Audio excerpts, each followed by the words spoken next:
इंसान स्वभाव से ही मिलनसार होते हैं, यानी उन्हें जश्न मनाना बहुत पसंद होता है। और जब इतिहास के सबसे अमीर लोग जश्न मनाने आते हैं तो कोई कमी नहीं छोड़ते। जैसे रसिया के सम्राट निकोलस द सेकंड 1903 में वो और उनके मेहमान दुनिया के सबसे आलीशान कपड़े पहनकर आए थे। सम्राट निकोलस द सेकंड के कपड़े इतने महंगे और आलीशान थे कि उनसे आइडिया लेकर स्टार वॉर्स में महारानी एमिडेना के कपड़े डिजाइन किए गए थे।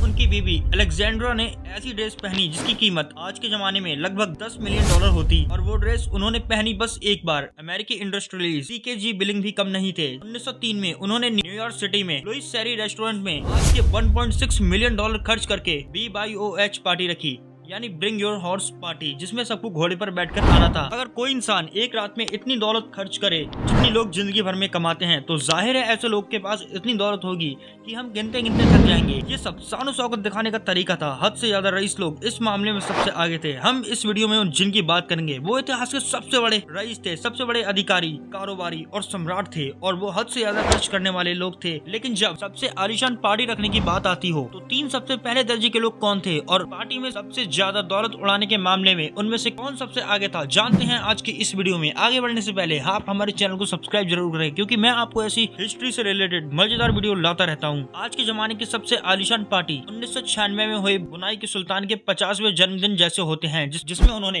पॉप स्टार माइकल जैक्सन को $17 मिलियन देकर उन्होंने अपने 60,000 मेहमानों को एंटरटेन करने के लिए बुलाया था। लेकिन उस पार्टी का खर्च जहां खत्म हो गया था, वहां से इनकी पार्टी का खर्च शुरू होता है। एक यूरोपीय सम्राट जिन्होंने अपने दुश्मन की हार की खुशी में ऐतिहासिक पार्टी रखी थी, तो वो कौन है जिसने इतिहास के तीसरे नंबर की सबसे आलीशान पार्टी रखी, और ये थे ऑस्ट्रिया के फ्रांसिस द सेकंड, एक होली रोमन एम्परर थे जो बाद में 19वीं सदी के शुरुआती दौर में ऑस्ट्रिया के एम्परर बने। फ्रांसिस द सेकंड को ऐश करना बहुत पसंद था। 1792 में जब वो शाही तख्त पर बैठे तो उन्होंने अपने परिवार की बेशुमार दौलत को खुले हाथ से खर्च करना शुरू किया और वियना में अपने शाही महल को बड़ा किया। उसमें एक हॉल ऑफ सेरेमनी बनाया गया जिसमें उनके दरबार लगा करते थे और जश्न होते थे। ये विशाल कमरा 6000 स्क्वायर फीट का था और इसमें 24 खूबसूरत पिलर और 26 क्रिस्टल के झूमर थे, जिनमें 1300 मोमबत्तियां लगाई जा सकती थीं। ये जश्न सिर्फ अपना दिल बहलाने के लिए नहीं होते थे, ये पार्टीज राजनीतिक तौर पर बहुत अहम होती थीं, जिनमें कुछ रियासतों की तकदीर का फैसला होता था। और 1814 में भी कुछ ऐसा ही हुआ था। फ्रांसिस के जाने दुश्मन नेपोलियन हर कदम पर उनसे जीत रहे थे। नेपोलियन ने फ्रांसिस को जंग में हराया और उनकी बेटी से शादी भी कर ली, लेकिन बाद में नेपोलियन का तख्त उनसे छिन गया और इस खुशी में फ्रांसिस ने बहुत बड़ी पार्टी रखी। और आखिरकार जब नेपोलियन जंग में हार गए तब उनकी जगह लेने वाला कोई नहीं था, तो फ्रांसिस ने उनकी जगह लेने के लिए कांग्रेस ऑफ वियना को होस्ट किया था, जिसमें पूरे महाद्वीप के यूरोपियन लीडर्स और शाही लोग ये तय करने वाले थे कि आगे जाकर यूरोप का राजकाज कैसे संभाला जाएगा। अगर आज के जमाने में देखा जाए तो ऐसा इवेंट होगा दावोस का वर्ल्ड इकोनॉमिक्स फोरम, जिसमें बुलाया जाता है वर्ल्ड लीडर्स को, बिजनेस लीडर्स को, और वो सब मिलकर आज के जमाने के सबसे अहम दुनिया बदलने वाले आइडियाज के बारे में बात करते हैं। पहले तय हुआ था कि इस कांग्रेस में शांति से आने वाले कल के फैसले किए जाएंगे, लेकिन बाद में वो कई महीनों तक चलने वाला एक जश्न बन गया। इस कांग्रेस की शुरुआत सितंबर 1814 में हुई थी और इसमें लोग अगले 9 महीने तक अय्याशी कर रहे थे। इस जश्न और सबकी खुशामद का खर्च फ्रांसिस ने उठाया और उनका रोज $70 लाख का खर्च होता था। फ्रांसिस अपनी शान शौकत दिखाने में कोई कसर नहीं छोड़ना चाहते थे। उन्होंने अलग से एक कमेटी बनाई थी। उसका काम था कमेटी में आए सभी लोगों को खुश करना, ताकि वो पार्टी उन्हें हमेशा याद रहे। उस पार्टी में बिल्कुल वैसा ही हुआ था जैसा लोगों को लगता है, जैसे उन बड़ी मीटिंग्स में होता होगा जिनमें वर्ल्ड लीडर्स इकट्ठा होते हैं और वो लजीज खाना खाते हैं, सबसे जबरदस्त वाइन पीते हैं, और ये सब देखकर एक आम आदमी सोचेगा उससे मेरा क्या फायदा होगा, फायदा हो या ना हो,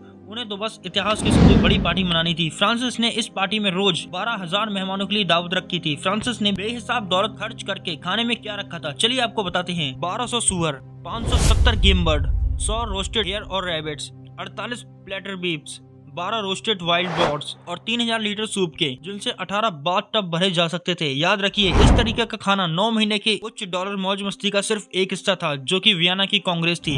हद से ज्यादा पैसे उड़ाने के मामले में ऑस्ट्रिया के फ्रांसिस द सेकंड इस लिस्ट में तीसरे नंबर पर हैं, जिन्होंने 1814 में सबके होश उड़ा दिए थे। कौन सी लजीज चीज तब दी जाती थी जब फ्रांसिस वहाँ होते थे? इसका जवाब है सी, आइसक्रीम। उस जमाने में आइसक्रीम बहुत महंगी होती थी और उसे स्पेशल माना जाता था, इसीलिए वो नहीं चाहते होंगे लोग उसके मजे तब लें जब जब वो वहाँ नहीं होते थे। लेकिन जिस पार्टी में इतनी हैरत अंगेज चीजें हों, उसमें आइसक्रीम खाने के बाद मजे करने का सबसे अच्छा तरीका था घोड़े वाले झूले पर बैठना। आजकल ये ऐसे झूला होता है जिसमें बच्चे लकड़ी के घोड़े पर बैठकर गोल घूमते हैं, लेकिन फ्रांसिस का झूला अलग था। उस पार्टी में एक ग्राउंड भी बनाया गया था जिसमें असली घोड़े मौजूद थे, जिसकी मदद से घुड़सवार उनकी मदद से एक ऐसा खूबसूरत और हैरत अंगेज नाच दिखाया करते थे जिसके जरिए एक मध्यकालीन गेम को मजेदार रूप से दिखाया जा रहा था। और ये बहुत पुराने जमाने की बात है। मुझे लगता है जब किसी के पास हद से ज्यादा दौलत हो तब उसकी असली शख्सियत और उसके सबसे आलीशान शौक दिखने लगते हैं। लेकिन जब ऐसे जश्न में आए लोग अपने साथ उस पार्टी की कोई निशानी से जाना चाहते हो तब क्या होगा?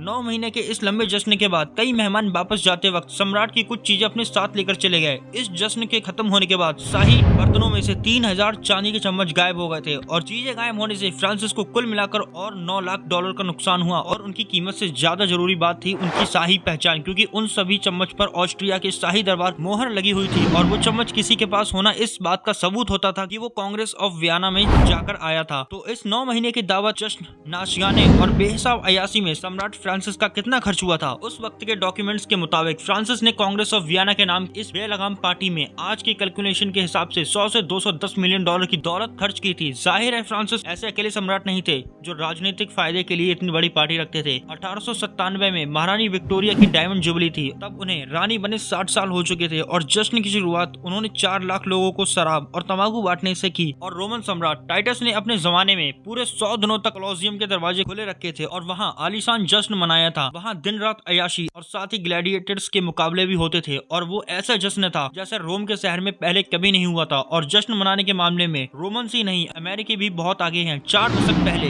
1934 में व्हाइट हाउस ने फ्रैंकलिन रूजवेल्ट के जन्मदिन पर ऐसी टोगा पार्टी रखी थी जो बाकी पार्टियों के सामने फीकी लगे। उस दिन पूरे देश में राष्ट्रपति का जन्मदिन मनाने के लिए ऐसी ही 600 पार्टीज एक साथ रखी गई थी। लेकिन एक राजनीतिक गुरु ने सबसे बड़ी गलती कर दी जब उन्होंने दुनिया का सबसे शानदार घर बनाने की खुशी में जश्न मनाया और उसमें इतना खर्च किया कि उन पर देशद्रोह का इल्जाम लग गया। इस लिस्ट में दूसरे नंबर पर मौजूद आदमी ने इतिहास में नया घर बनाने का सबसे शानदार जश्न रखा था, निकोलस फूके, जो किंग लुई द 14 के फाइनेंस मिनिस्टर थे। ऐसा समझ लीजिए इस इंसान के जेब में पूरा फ्रांस था, मगर इस जश्न के बाद उनकी पूरी जिंदगी बर्बाद हो गई। फूके का काम था यूरोप के रईस लोगों के साथ मजे करना और उन्हें फ्रांस में पैसे लगाने के लिए मनाना। मगर इस मजेदार काम को और फायदेमंद बनाने का उन्होंने एक ऐसा तरीका ढूंढ लिया जिससे वो सरकारी सिस्टम को चूना लगाते थे। फूके देश के खजाने से पर्सनल लोन लेकर फिर से अपने देश को ही लोन देते थे और अपने दिए हुए लोन पर ज्यादा इंटरेस्ट लगाकर फूके खूब कमाते थे। फूके उस वक्त जो कर रहे थे वो आज के दौर में बिल्कुल इलीगल होता। एग्जाम्पल के लिए यूएस के सेक्रेटरी ऑफ ट्रेजरी अपने खुद के पर्सनल अकाउंट को यूएस गवर्नमेंट के अकाउंट से जोड़ दें, या देश के एसेट या देश की प्रॉपर्टी को खुद की पर्सनल प्रॉपर्टी या एसेट की तरह इस्तेमाल करें। ये तो लीगल बात नहीं हो सकती ना। फूके ने पेरिस में एक घर खरीदा, उसके अलावा अटलांटिक में 1.3 मिलियन लिवरा का पूरा आइलैंड खरीदा था जो आज की कैलकुलेशन के हिसाब से 27.4 मिलियन डॉलर के बराबर होता। लेकिन फूके की सबसे बड़ी ख्वाहिश थी ऐसा महल बनाना जहां वो एक राजा की तरह आलीशान जश्न रख सकें। दरअसल दिक्कत ये थी फूके को शान शौकत और दिखावे का शौक था। असल में फूके को अपनी रईसी दिखाने का बहुत शौक था, इसीलिए उस पर सवाल उठे और जवाब सम्राट को पसंद नहीं आए। जश्न के शौकीन लोगों की हमारी इस लिस्ट में निकोलस फूके दूसरे नंबर पर हैं। 1661 में वो पूरे फ्रांस की दौलत संभालते हुए आलीशान जिंदगी जी रहे थे। लेकिन जब कोई फूके जैसी आलीशान जिंदगी जी रहा हो तो उसकी सबसे बड़ी ख्वाहिश क्या होगी? ऐसे लोग वो प्रॉपर्टीज बनाना चाहते हैं जो सबसे जबरदस्त लगे। अक्सर इस तरह के घरों को खास मौकों के लिए बनाया जाता है और ऐसे महलों में ही सबसे बड़े जश्न मनाए जाते हैं। फूके ने भी ऐसे ही जश्न मनाने का शौक पूरा करने के लिए एक शानदार और बेहद बड़ा महल बनाया और उसका नाम रखा वॉलेविको।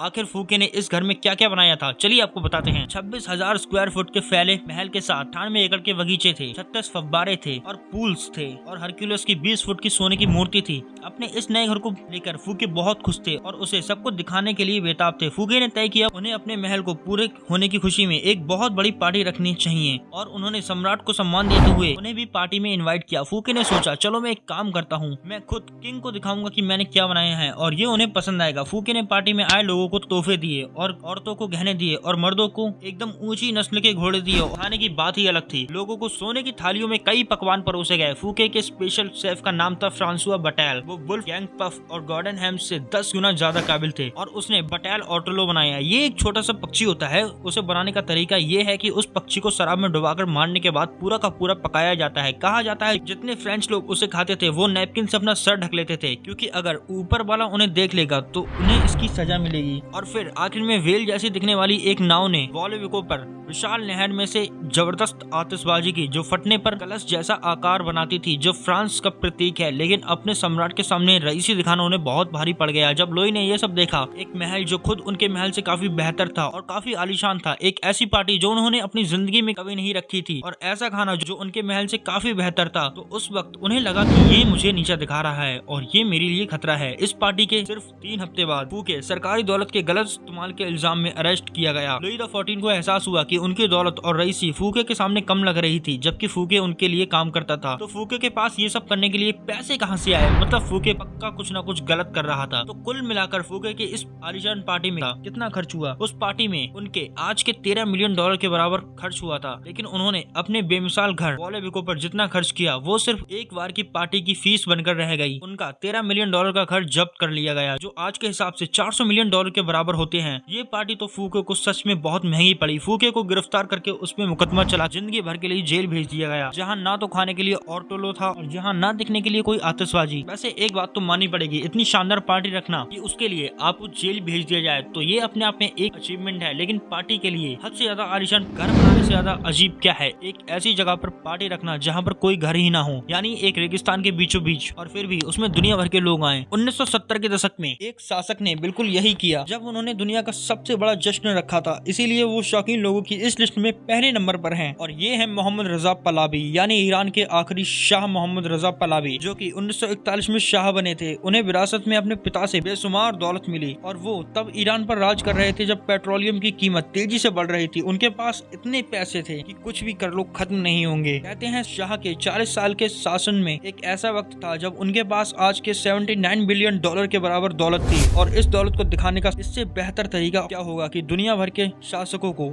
ईरान में शानदार जश्न में बुलाया जाए। कितना शानदार! 2013 में अमेरिका के जेजी और बियोंसे ने अपनी बेटी ब्लू आईवी के जन्मदिन में $2 लाख खर्च किए थे। शाह ने अपने जश्न में जितना खर्च किया था उसमें वो ब्लू आईवी के 560 साल तक होने तक उसके जन्मदिन का जश्न मना सकते थे। 1971 में ईरान के शाह मोहम्मद रजा पहलवी ने दुनिया के सामने अपनी रईसी दिखाने के लिए ऐसा जश्न रखा जैसा दुनिया के इतिहास में किसी ने नहीं देखा था। वो उस एक नए जमाने के ईरान को एक ऐसे साम्राज्य की तरह दिखाना चाहते थे जो तकरीबन 2500 साल से दुनिया में मौजूद था। इसलिए ये पार्टी परसेपोलिस में रखने का फैसला किया गया, जबकि सच ये था उस वक्त दुनिया में परसेपोलिस नाम की जगह ही नहीं थी। पर्शियन साम्राज्य की प्राचीन राजधानी परसेपोलिस इस वक्त सदियों पुराना खंडर था। उस आर्कियोलॉजिकल साइट को जश्न के लायक बनाने के लिए रेगिस्तान के बीचों बीच कुछ वक्त के लिए एक पूरा शहर बनाने की जरूरत थी। मोहम्मद रजा पहलवी उस जगह को जितना हो सके उतना ज्यादा खूबसूरत बनाना चाहते थे, जैसे वो किसी हॉलीवुड फिल्म का आलीशान सेट हो। जैसे कि उनके मुताबिक सदियों पहले परसेपोलिस था और उन्होंने खर्च में कोई कसर नहीं छोड़ी और दुनिया के सबसे अहम लोग आए थे। कई देशों के नेता, 600 से ज्यादा सुल्तान और राजकुमार, और साथ ही कई मशहूर लोग जैसे फिलीपींस की इमेल्डा मार्कोस और मोरक्को की राजकुमारी ग्रेस कैली। जो भी रईस था या इन्फ्लुएंस था उसी को पार्टी में बुलाया गया था। लेकिन शाह ने बिलियन खर्च करके उस रेगिस्तान को सबसे ऊंचे दर्जे के जश्न के लायक कैसे बनाया, चलिए आपको बताते हैं। अपने मेहमानों को तेज गर्मी से बचाने के लिए शाह ने 50 तंबू बनवाए, वो भी 37 किलोमीटर सिल्क का कपड़ा इस्तेमाल करके। हर एक तंबू शाह के आलीशान तंबू जैसा था। उन्होंने 96 किलोमीटर की नई सड़कें बनवाई जो